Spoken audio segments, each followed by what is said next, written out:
પરમાત્માની વાંસળી સાંભળીને ગોપીઓ અડધી રાતે ભગવાન પાસે આવે. પરમાત્મા સ્વાગત કરે છે. સ્વાગતમ વો મહાભાગા પ્રિયમ કિમ કરવાણીવ. હે વ્રજાંગનાઓ, હું તમારું સ્વાગત કરું છું.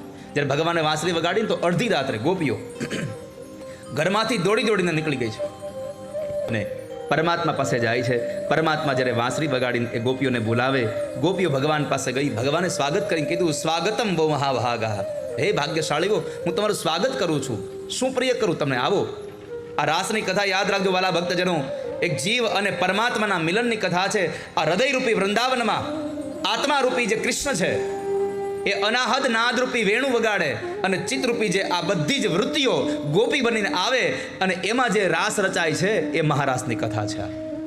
હૃદયના વૃંદાવનમાં રમવાનો રાસ છે.